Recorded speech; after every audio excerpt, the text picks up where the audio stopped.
Bismillahirrahmanirrahim. Assalamualaikum warahmatullahi wabarakatuh. Maha suci Allah, segala puji dan syukur kita panjatkan kehadirat Allah. Semoga kita saudara bimbingan rahmat dan ridho Allah subhanahu wa ta'ala. Subhanallah walhamdulillah, astagfirullah, Allahu akbar. Kembali saya dari tim Raja Wali Nusantara. Kali ini akan membahas terkait iklim, atau bukan iklim ya, terkait dengan bumi lah, ozon, tepatnya terkait dengan ozon. Kampanye tentang ozon, tentang perubahan iklim, tentang gletser, tentang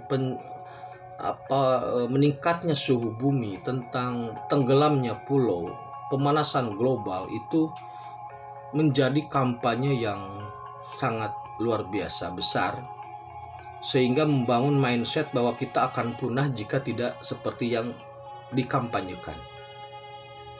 Sekali lagi, kampanye-kampanye itu membangun satu mindset, satu cara berpikir bahwa jika kita tidak seperti yang dikatakan mereka atau yang kampanye, maka kita akan punah.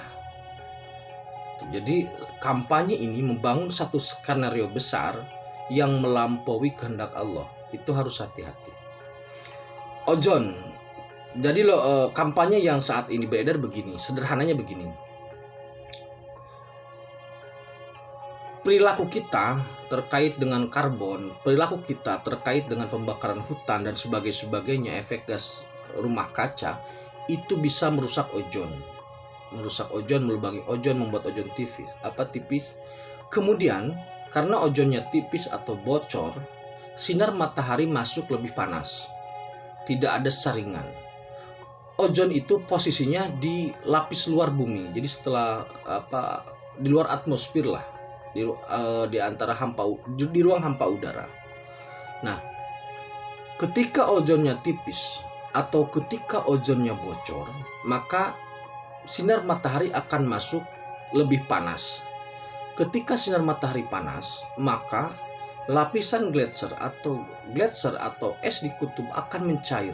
Ketika es di kutub mencair, maka kita akan tenggelam. Logikanya seperti itu yang dibangun. Lalu kemudian, apakah akan seperti itu? Jawabannya tidak. Tidak akan seperti itu. Perubahan iklim itu bisa saja terjadi. Lapisan ozon menipis bisa saja terjadi. Gletser mencair bisa saja terjadi. Tapi apakah kita akan tenggelam? Jawabannya tidak akan. Perputaran bumi ini menciptakan, satu, menciptakan waktu, dua, menciptakan udara, yang ketiga, memperbaiki ozon. Ozon itu paling rentan terhadap radiasi nuklir sebenarnya. Jadi barang-barang atau hal-hal yang bisa merusak ozon, membuat ozon tipis atau bocor atau bolong, itu yang pertama adalah radiasi nuklir. Yang kedua itu bangkai-bangkai pesawat antariksa itu loh, sampah-sampah antariksa. Dan yang ketiga itu efek yang lain seperti karbon. Nah, tetapi kemudian apakah itu akan terus semakin menipis dan kemudian membuat kita panas dan mati? Jawabannya tidak.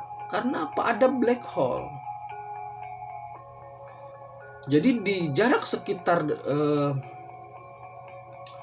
12 miliar tahun ya, saya lupa ini tahunnya ini. Di jarak sekian miliar tahun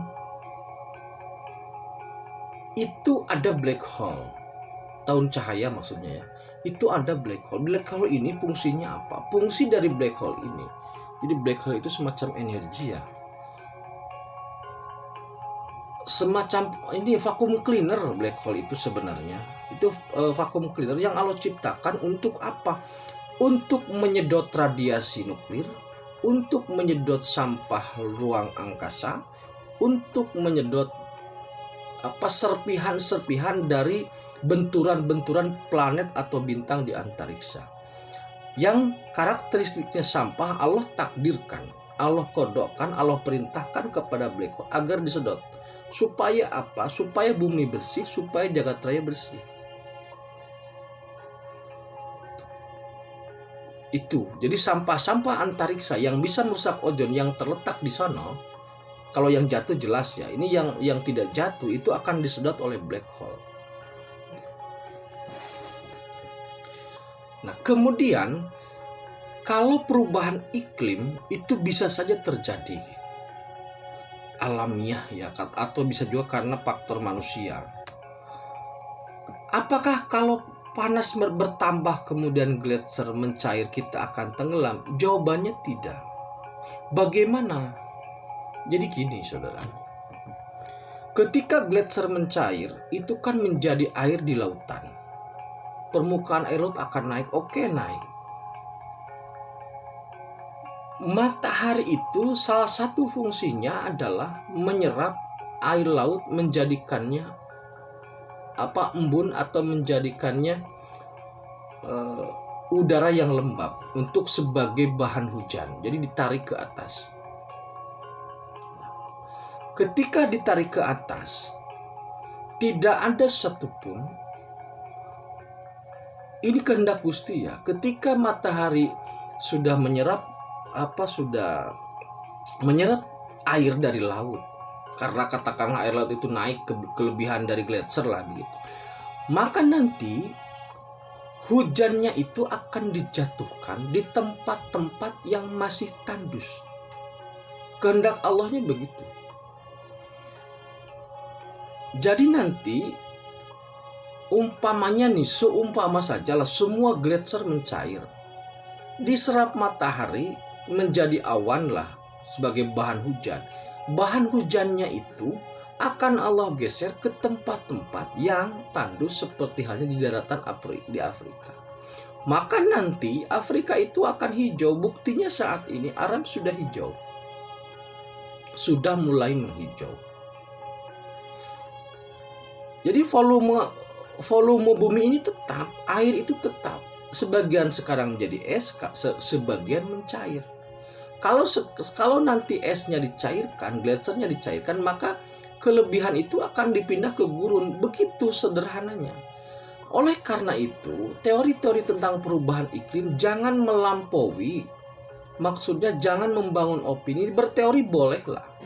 Tetapi ketika berteori kemudian melakukan justifikasi kepastian bahwa jika mencair, jika permukaan air laut naik, kemudian kita akan tenggelam, itu sudah melampaui status sebagai makhluk dan melampaui Gustinya. Sebelum ilmuwan itu lahir, sebelum kita lahir, Allah sudah mendesain hal itu. Allah sudah memikirkan semuanya. Jadi jangan menggurui Allah gitu loh. Jangan menggurui di situ. Kalau memang ada teori tentang perubahan iklim, kemudian gletser akan mencair, kemudian permukaan air laut kemungkinan naik, bisa saja, tetapi dia belum memikirkan, orang-orang sains belum memikirkan bahwasanya Rahman Rahim Allah itu lebih besar ketimbang Ghadab atau murkanya. Ketika Allah Rahman Rahim, maka cairan salju gletser yang mencair, yang kemudian memenuhi air laut akan diserap matahari, digeser ke tempat yang lebih tandus. Sehingga nanti seimbang lagi.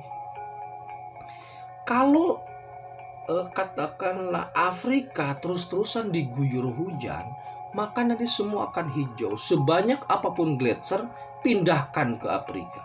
Beres itu.